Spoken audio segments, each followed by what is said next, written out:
आत्म कल्याण की बातों में रुचि ले रहे हैं हम सभी और मोक्ष मार्ग पर आगे बढ़ने का विचार कर रहे हैं और जिन शासन की प्रभावना जैसी हो सकती है उस प्रकार हम करने का प्रयत्न कर रहे हैं और मार्ग की प्रभावना भी ऐसी प्रकार होती है और इसीलिए मार्ग प्रभावना का कारण दो प्रकार से हमारे आचार्य ने बताया, अंतरंग और बहिरंग के माध्यम से जिन शासन की प्रभावना करनी चाहिए। इसलिए आचार्य अमुकचंद सूरी ने ये कहा कि आत्मा प्रभावनीय और रत्नत्रय तेजसा सततमेव दान तपो जिन पूजा विद्यार्थी से जिन धर्म, यानी रत्नत्रय की तेज से अपने आत्मा को प्रभावना युक्त हमेशा करना चाहिए। यथाशक्ति दान तपो जिन पूजा विद्यार्थी से जिन धर्म, यानी दान देकर तप करके और जिनेंद्र भगवान की पूजा भक्ति करके और ज्ञानादि की महिमा के द्वारा जिन धर्म की प्रभावना करना चाहिए, ये हमारे आचार्य ने बताया। और इसी श्रृंखला में हमने और भी बहुत कुछ बातें जिन शासन की प्रभावना को लेकर के बातें करी, जिसमें भामाशा का उदाहरण आया, वर्णी जी का उदाहरण आया और इसमें चारित्र चक्रवर्ती आचार्य शांति सागर महाराज जी ने भी अपने जीवन में जो जिन शासन की प्रभावना की 10,000 उपवास करके, ये सामान्य बात नहीं कि 10,000 उपवास करना कितनी बड़ी बात होती है और अपने जीवन काल में 1234 उपवास करने में पसीना छूट जाता है और नानी याद आती है। और यहाँ 10,000 उपवास, यानी अपने जीवन काल में 42 वर्ष तो गृहस्थ अवस्था में निकाला और 42 वर्ष उनके मुनि अवस्था दीक्षा लेकर के उन्होंने मुनि अवस्था में निकाली। तो विचार करो 42,000 वर्ष में 42 वर्ष में 10,000 उपवास, एक वर्ष में 365 दिन होते हैं, तो 1,000 ये करने के लिए कितने लगेंगे? 3 साल लगेंगे लगभग। तो विचार करो अपने जीवन काल में उन्होंने कितने उपवास किए होंगे। लेकिन कुछ दिन तो आहार भी तो किए, तो आहार 42 वर्ष में उन्होंने कुछ आहार भी कर लिए और कुछ ये भी उपवास भी कर लिए, तो सबकी गणना करोगे तो कितने बचेंगे उसमें? आहार के दिन विचार करो कि 42 वर्ष में आप ये कर लो, 3 का भाग दे करके देख लो, 3 ढाई 30 है, लगभग वो भी कंटिन्यूस में है। और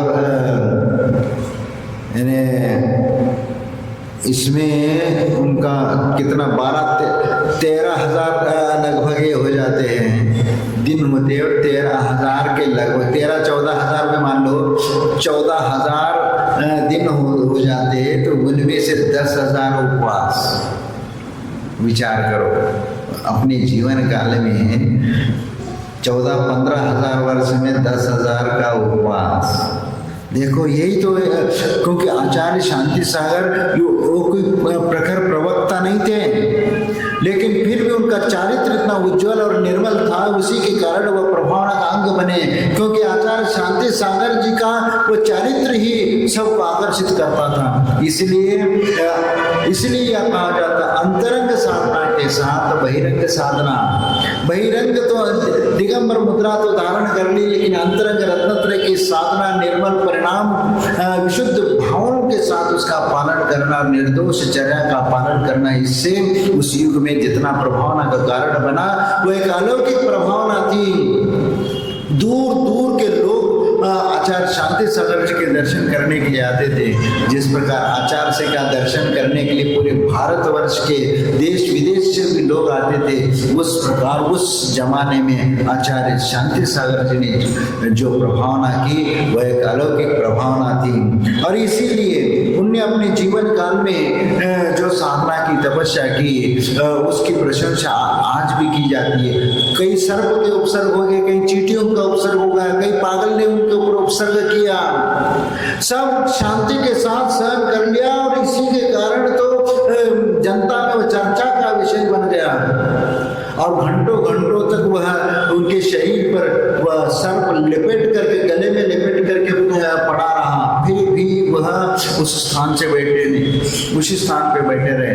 और जब इसमें द्रोणगिरी पे जब वहां थे तो वहां जब वह सामायिक बैठे तो वहां आगे शेर आकर के बैठ गए उनके सामने घंटों घंटों। और सुबह आहार का टाइम हो गया, अभी तक महाराज नहीं आ रहे, सब लोगों को चिंता उत्पन्न हो गई और फिर उनको ढूंढने के लिए निकलने लगे। इतने में आचार्य शांति सागर जी ऊपर से नीचे आते हुए नजर आए और पूछा लोगों ने कि महाराज इतना लेट क्यों हो गया? तो बताया कि भाई हमारे सामने तो यमदूत आकर के बैठा हुआ था, शेर बैठा हुआ था, अब उसके सामने अब हम कैसे उठ के आ सकते हैं? लेकिन हम अपने ध्यान में लीन रहे, वह अपनी स्थान पर बैठा, जब उसका मन हो गया उठ के चला गया और फिर उसके बाद हम उठ के आ गए। यही तो होती है प्रभावना का अंग। और हम आचार्य सिंह ने भी कई बार ऐसी साधना की है कि उनने भी उपास किए, लेकिन ठीक है उन्होंने अपने एक उत्कृष्ट उपासना की थी, मुक्तागिरी में 9 दिन का उपवास किया था। और आचार्य सिंह ने इधर जिस समय उनने दीक्षा ली थी उस समय ये अजमेर में एक नसिया है, उसके वो पहाड़ है, वहाँ पर उस जंगलों में, निर्जन जंगल, यानी आज तो वहाँ सब आसपास सब ये हो गया, लेकिन अभी भी वो जगह है, लेकिन पहाड़ का रूप है, वो नसिया का स्थान है। तो पूरा जंगल था, वहाँ जा करके वह अपनी एकांत में साधना करते थे और तपस्या करते थे। और विचार करो कि यानी कितना निष्प्रह होकर के वहां साधना करनी पड़ती है। वह साधना अपने विशाल संग का कुशलता से प्रवर्तन करते हुए भी निष्प्रहता के साथ अपने आत्म कल्याण में तत्पर रहना। और ये बहुत बड़ी तपस्या है, क्योंकि निष्प्रहता के साथ प्रसंग का संचालन करना, क्योंकि आप जानते हो सभी साधुओं के आचार विचारों में परिवर्तन होता है, एक जैसे स्वभाव के नहीं होते, सबको संभाल के चलना पड़ता है। ये सबसे बड़ी तपस्या होती है। आज उनके द्वारा मोक्ष मार्ग की प्रभावना जो हुई है वह एक अपूर्व प्रभावना हुई है, क्योंकि इस युग में इतने प्रभावना करने वाले आचार्य कहीं नजर नहीं आए। इसीलिए और हम लोग क्या करते, 10 लक्षण में 10 दिन उपवास करते हैं संख्या, लेकिन 10 लक्षण में 10 दिन का उपवास करना और एक मुनि बन करके उपवास करना, इन दोनों में अंतर होता है। क्योंकि आप 10 दिन तक उपवास करते हैं तो मान सम्मान की लालसा उसमें रहती है कि 10 दिन बाद हमारा सम्मान हो जाएगा, ये होगा वो होगा।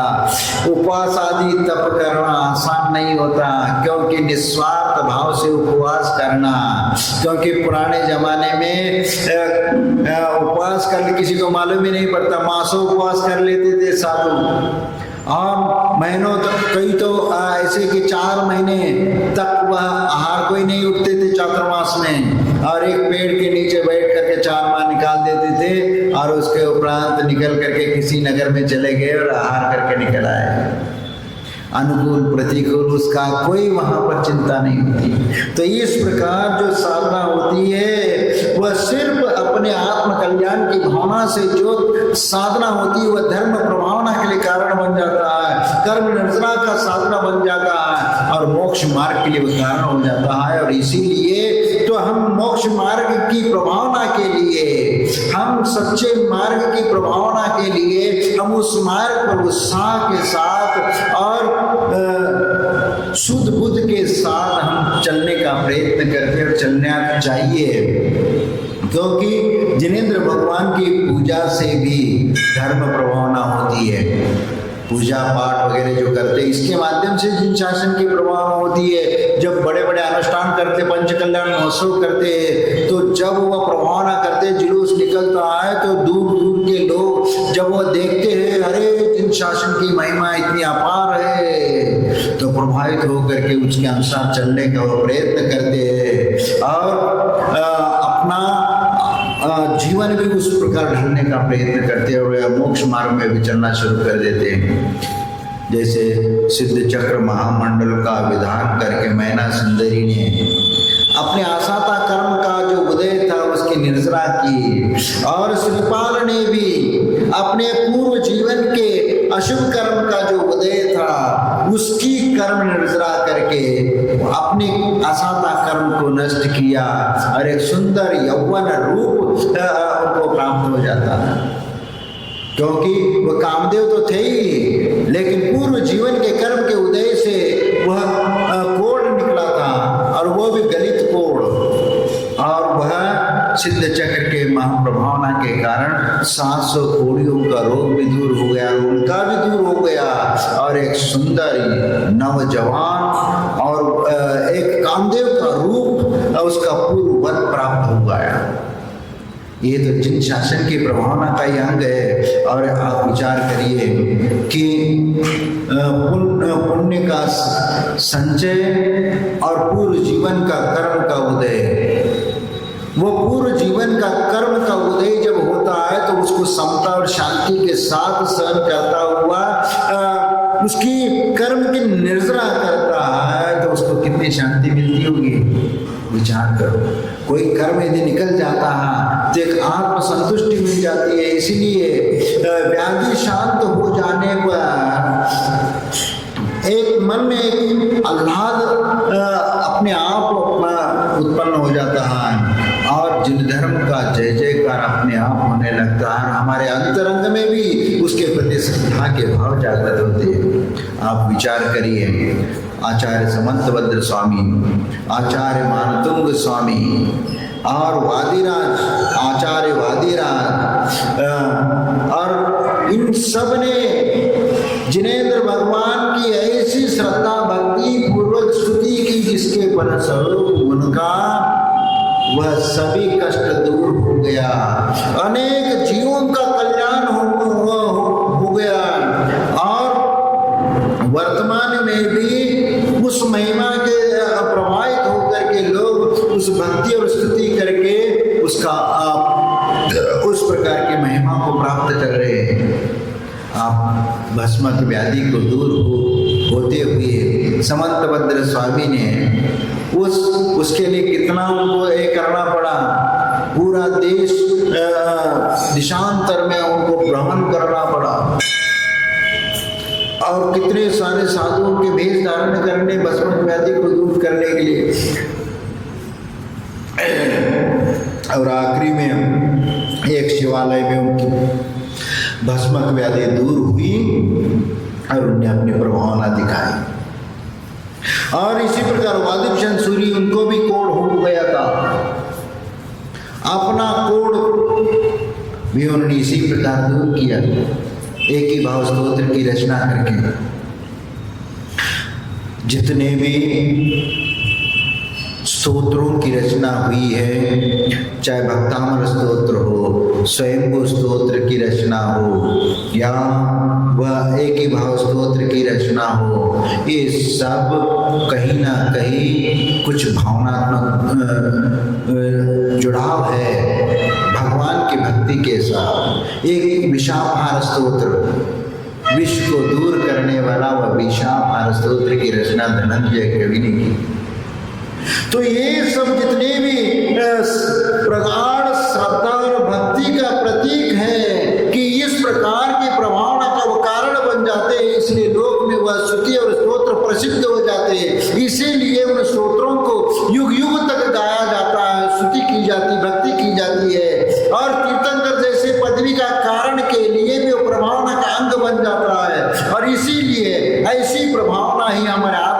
कल्याण के लिए कारण बन जाती है। और यह प्रभावना ये सबके भीतर होना चाहिए। इस प्रकार की भावना अंतरंग में होना चाहिए। जिन शासन की प्रभावना जैसी भी हो सके उस प्रकार करने का प्रयत्न करना चाहिए। इसीलिए सम्यक दर्शन की आराधना, सम्यक दर्शन, सम्यक ज्ञान की आराधना, सम्यक ज्ञान के माध्यम से मार्ग की प्रभावना, सारा संसार जो दुखी है, दुख का प्रमुख कारण अज्ञान है। और उस अज्ञानता को दूर करने के लिए हमें प्रयत्न करना चाहिए। ये संसार अज्ञानता के कारण इस संसार में भटक रहा है, उसी के कारण वह दुखी है। इन दुख से छुटकारा पाने के लिए उसके अज्ञान अंधकार को दूर करने की आवश्यकता। जिस दिन अज्ञान रूपी अंधकार उसका दूर हो जाएगा, अपने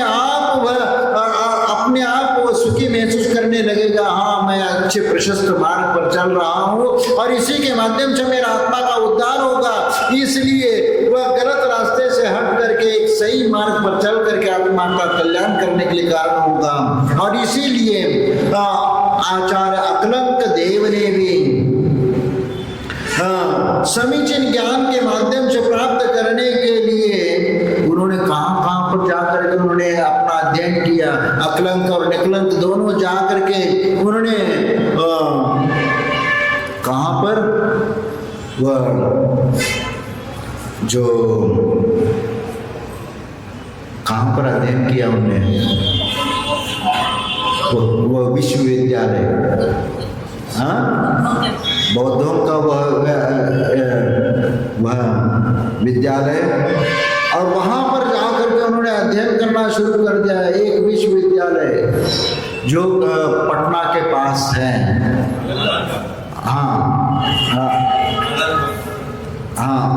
आनंद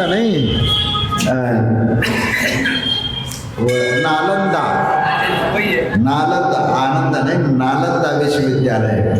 तो वहां पर वो गए और वहां बौद्धों का साम्राज्य था और वहां पर उन्हीं लोगों को पढ़ाया जाता था, लेकिन ज्ञान अर्जन करने के लिए। और वो भविष्य को लक्ष्य में लेकर के वहां अध्ययन करने के लिए गए थे, क्योंकि जब तक हम अध्ययन नहीं करेंगे, हम ज्ञानार्जन नहीं करेंगे तो जिन शासन की हम प्रभावना कैसे कर पाएंगे। इसीलिए उनके ऊपर कितने सारे संकट आए, उनको पकड़ने के लिए कितना सारा उनके साथ एक किया गया, क्योंकि सोते हुए को अचानक उनको जगाया गया। तो फिर वह नमोकार मंत्र पढ़ते हुए वो पकड़ में आ गए।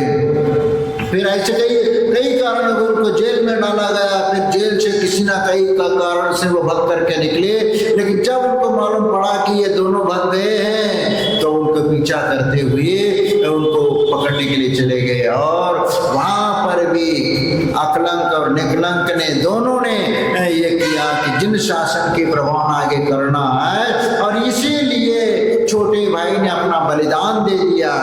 वैसे अकलंक भी इसके लिए राजी नहीं थे।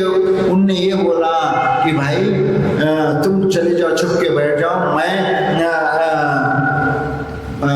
मुझे मारा जाएगा तो कोई दिक्कत नहीं, मैं अपना ही कर लूंगा, लेकिन कोई दो में से एक को बचना जरूरी है। तो छोटा भाई कहता निकलंक, भैया आप बड़े हो और इसके साथ साथ तुम एक पार्टी हो और मैं दो पार्टी हूँ, मुझे 2 बार सुनना पड़ता है, पढ़ना पड़ता है, तब मुझे कोई याद होता है, और तुम्हें एक बार में याद हो जाता है। और इसीलिए तुम्हारा बचना जरूरी है। तुम ही आगे जाकर के जिन शासन की प्रभावना अच्छे से कर सकते हो, और उसके लिए अपना बलिदान दे दिया। ये इससे बढ़कर जिन शासन की प्रभावना क्या हो सकती है। और वहां पर अकलंक देव ने उसके बाद वहां से निकल करके फिर जिन शासन की उनने जो प्रभावना की, 6 महीने तक बौद्धों के साथ वाद विवाद किया और उन्होंने न्याय ग्रंथों की रचना की। उसमें 3 अकलंक के 3 ऐसे न्याय के ग्रंथ है जिसकी उन्होंने लघिस्त्र आदि उन्होंने रचना की, और उसमें ऐसे उन्हीं विषयों को उनमें ये कर दिया कि वाद विवाद में कैसे ये होता। 6 महीने तक वो हरा नहीं पाए थे।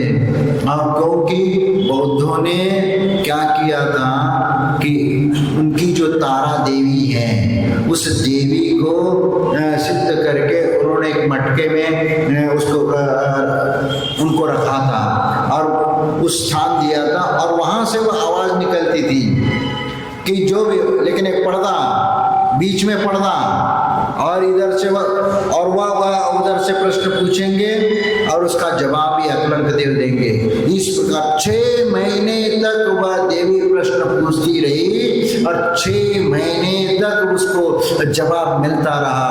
अंत में स्वप्नों में पद्मावती देवी आई और उनको उपदेश दिया कि आप दोबारा प्रश्न पूछ लेना, दोबारा, क्योंकि देवता कभी भी दोबारा वही प्रश्न रिपीट नहीं करते, इसलिए आप दोबारा पूछ लेना उनको क्या प्रश्न पूछा तो तुम्हें उत्तर मिल जाएगा। और उसके उपरांत जब अकलंक देव ने दूसरे दिन उन्होंने उसी प्रकार के पूछा कि आपने क्या बोला, दोबारा बताओ तो यहीं पर वह दोबारा उन्होंने प्रश्न पूछा नहीं और वहीं पर वह हार जाते हैं वहां पर 6 महीने बाद। और इसके उपरांत उसकी स्थिति मालूम हो जाती है क्या। और इस प्रकार आचार्य अकलंक देव ने जिन शासन की प्रभावना पूरे भारतवर्ष में करी उस समय, और इसीलिए जिन शासन की प्रभावना ये मार्ग की प्रभावना कहलाती है, और इसीलिए इस प्रकार प्रभावना करते हुए हमें मोक्ष मार्ग पर आगे बढ़ना चाहिए। हमें अपने ख्याति पूजा लाभ के लिए प्रभावना का कार्य नहीं करना है। अकलंक देव एक कुशाग्र बुद्धि वाले थे, एक पार्टी थे, और इसीलिए उन्होंने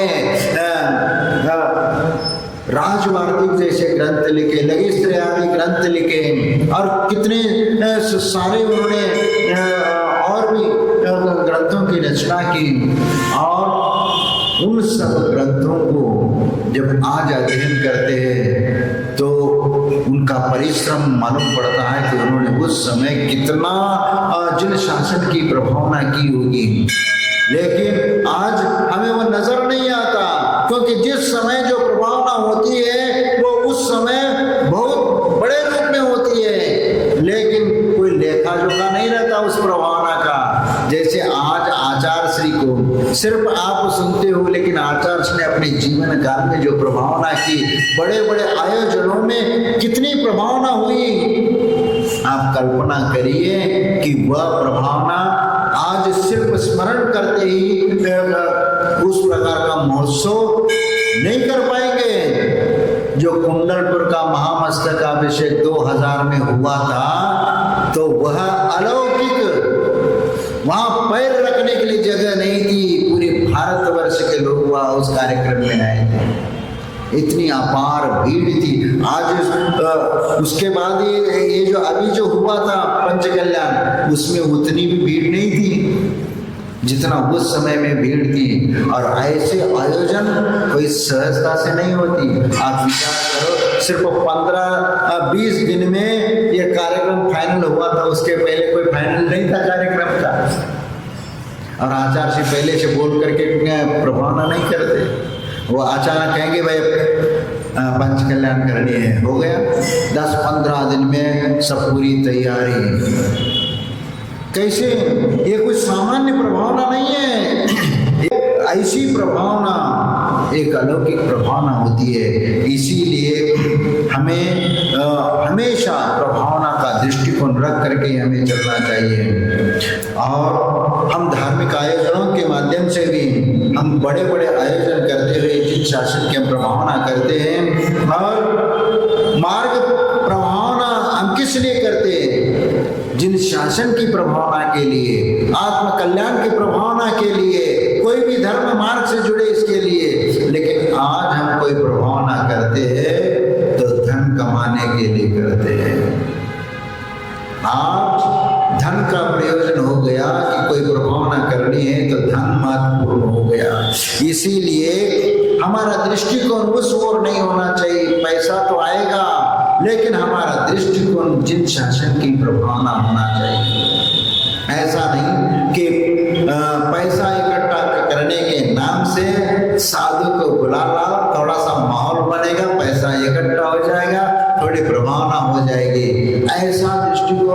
से आप पैसा कमाने के दृष्टिकोण से किसी साधु के पास नहीं, क्योंकि आप अपना श्रावक धर्म का निर्वाह करने के लिए आप अपना कर्तव्य का पालन करिए तो निश्चित शासन की प्रभावना होगी। लेकिन आज वह काम पड़े तो बस उसके लाने फिर महाराज की याद आती है, और जिस समय काम हो जाता है तो महाराज अब तो बिहार कब कर रहे हो।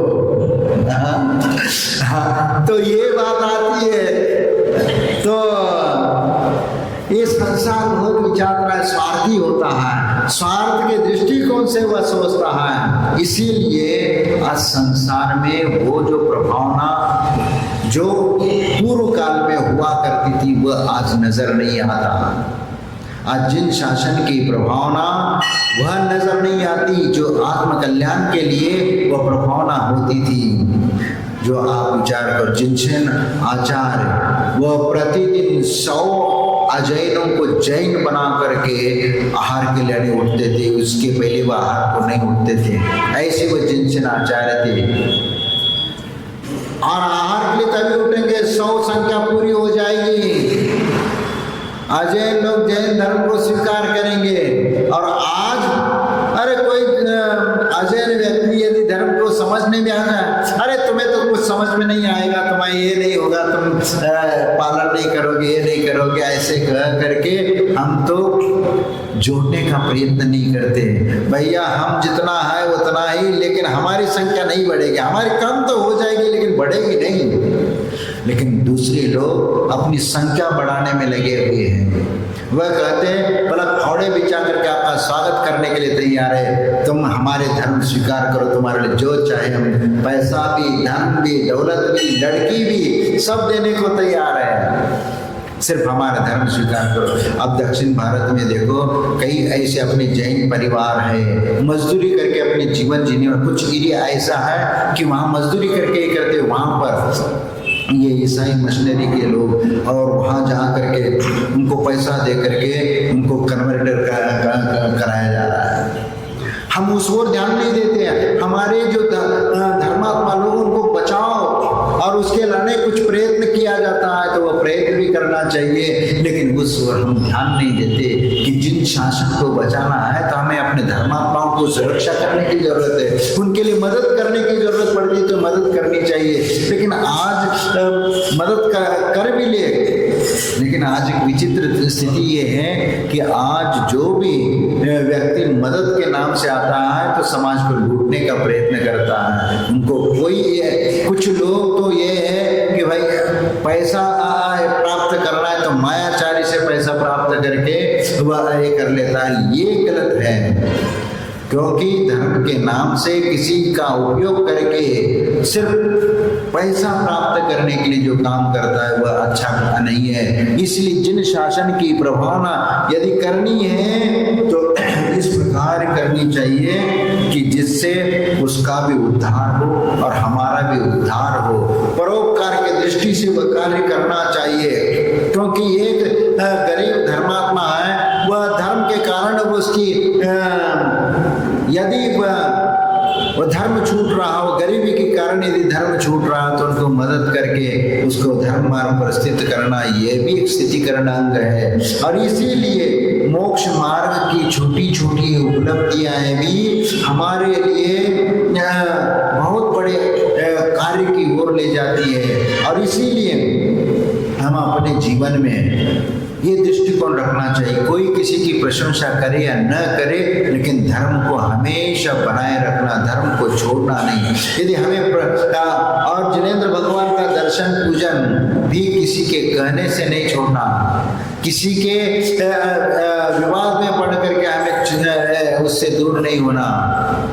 नहीं है तो पूजा पाठ में झगड़ा होता है, भैया इसलिए हम कल से मंदिर नहीं आएंगे, वे पूजा ही नहीं करेंगे, ये नहीं करेंगे, ऐसा भी होता है।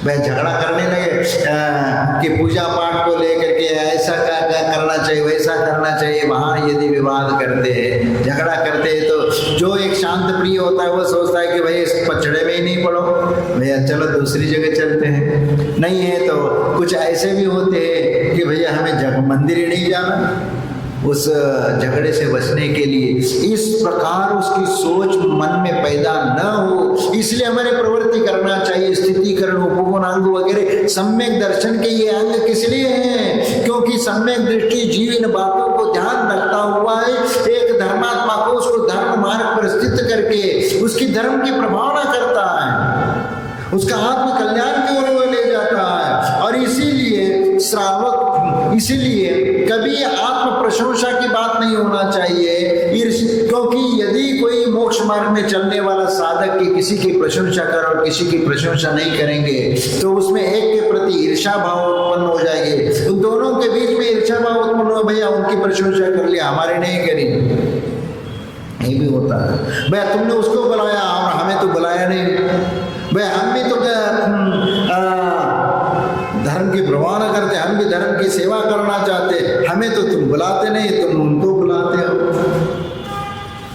तो ये सब ये विसंगतियां धर्म के बीच में आ जाती है। हमारा अहंकार टकरा जाता है, हमारा अहंकार जब टकरा जाता है तो वो किसी की बात मानने को तैयार नहीं हो जाता। इसीलिए तो हमेशा साधक को ये ध्यान रखना चाहिए कि प्रशंसा करे या न करे, जिन शासन की सेवा हमें करना है, ये दृष्टिकोण हमारे भीतर होना चाहिए। हमारे भीतर यदि मान लीजिए हमें नहीं बुलाते तो उस ईर्ष्या का भाव नहीं आना चाहिए। हमें तो जिनेंद्र भगवान के प्रति भक्ति करना है, उसमें पूजा पाठ में सम्मिलित होना है तो हमें होना है, चाहे कोई कहे या न कहे।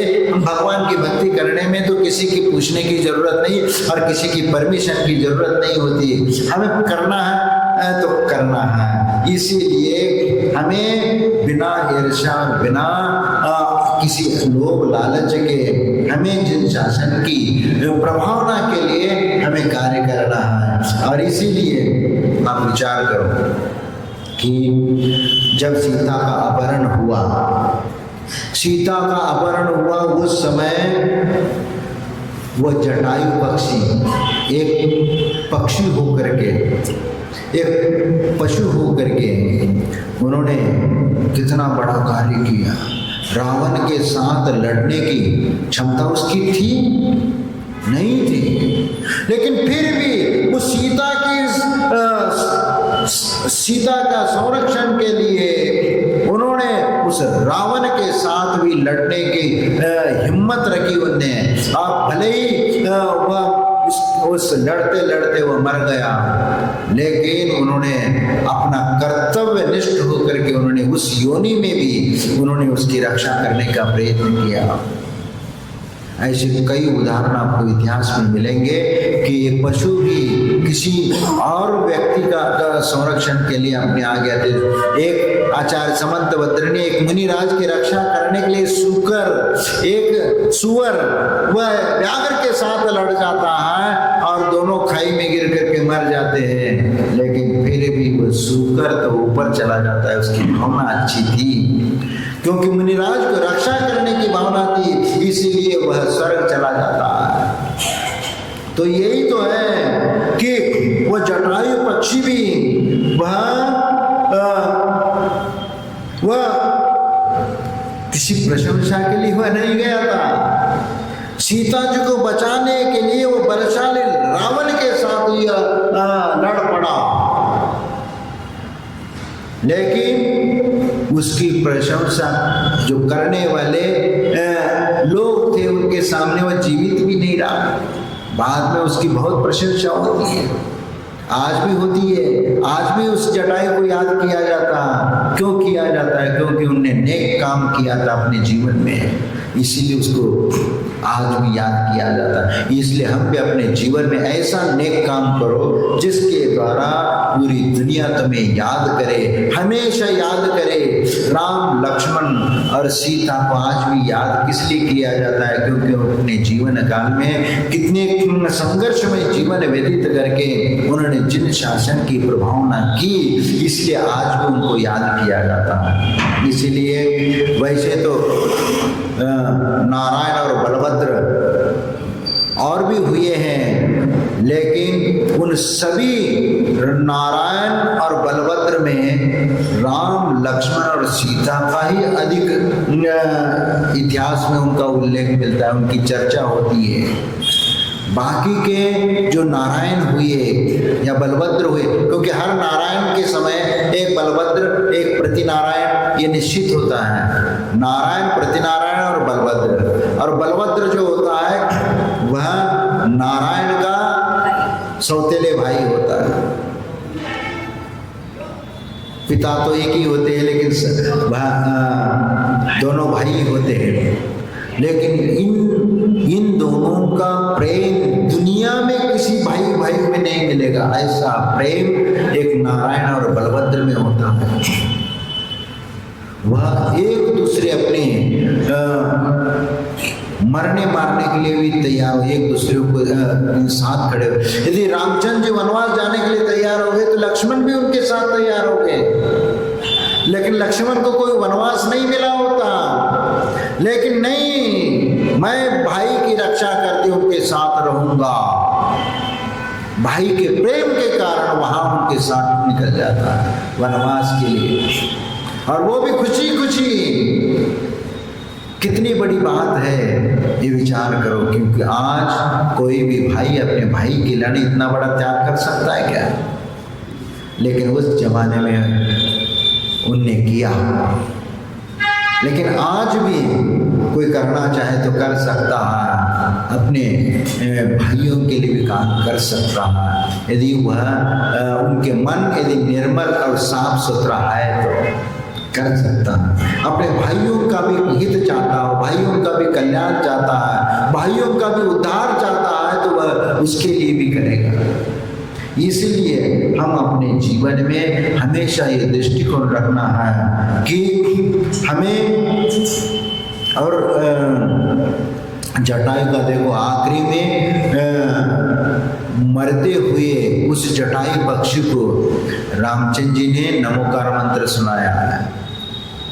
रामायण में पढ़ लीजिए। वो कोई मनुष्य का रूप नहीं था, वो कोई पक्षी का ये नहीं था, क्योंकि जिस प्रकार जटायु का नाम लिया वो पक्षी ही था, मनुष्य जैसा नहीं था। वह कोई जैसे आपको पिक्चरों में इसमें दिखाया जाता, सीरियलों में, ऐसा नहीं है उसका रूप। जटायु पक्षी ही था, और पक्षी का रूप, हाँ, वो क्या सीरियलों में थोड़ा सा उसको बोलते हुए दिखाने के लिए उसको एक रूप दिया जाता है, लेकिन वह एक पक्षी होकर के वो जो एक व्यक्ति काम नहीं कर सकता वो उनने काम करके दिखाया और रास्ता होता है। इसीलिए परोपकार करना ये भी हमारा धर्म प्रभावना का अंग बनता है। इसीलिए जैसे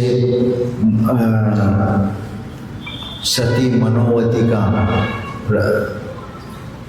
और मनोरमा का रथ आकाश मार्ग से निकाल करके जिन शासन की प्रभावना की, तो ये सब इतिहास में इसीलिए है कि जिन शासन की प्रभावना का अंग है, तो हमेशा प्रभावना के दृष्टिकोण से हमें कार्य करना चाहिए। दान, पूजा, उपवास आदि ये मार्ग प्रभावना का अंग है, और इसीलिए इनको सब करना चाहिए, क्योंकि सावधानी पूर्वक करना चाहिए, यद्वा तद्वा भी नहीं करना चाहिए। नहीं है तो अर्थ का अनर्थ न हो, ये भी दृष्टिकोण रखना चाहिए।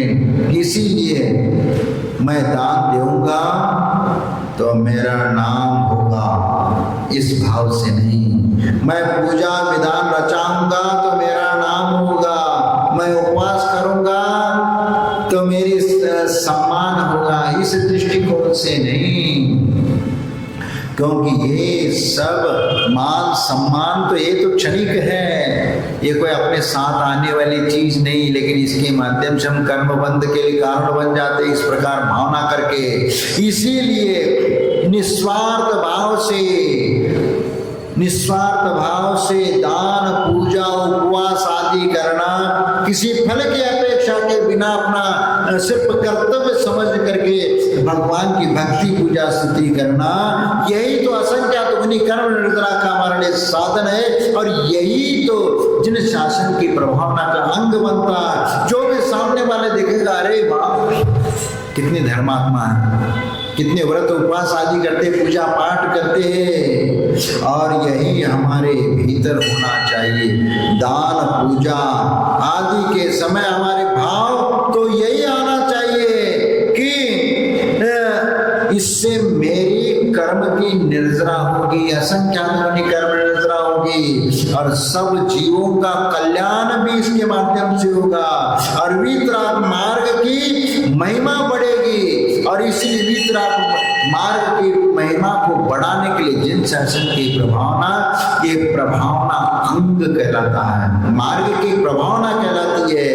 और तीर्थंकर प्रकृति के 16 अंगों में ये एक अंग है मार्ग प्रभावना। इसीलिए इस मार्ग प्रभावना को करते हुए हमें मोक्ष मार्ग पर आगे बढ़ना चाहिए। और इसी प्रकार क्योंकि जितना बन सके उतना हम सादगी पूर्वक जीवन व्यतीत करते हुए, अब बिना कोई लोभ लालच के धर्म में हमारा मन लगा रहे और हमारे श्वासों में भगवान की भक्ति समाहित हो,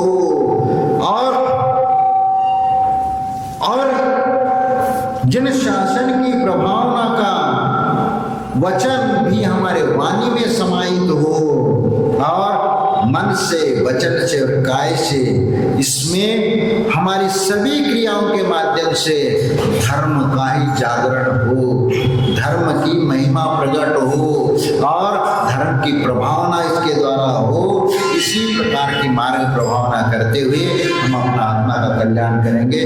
जय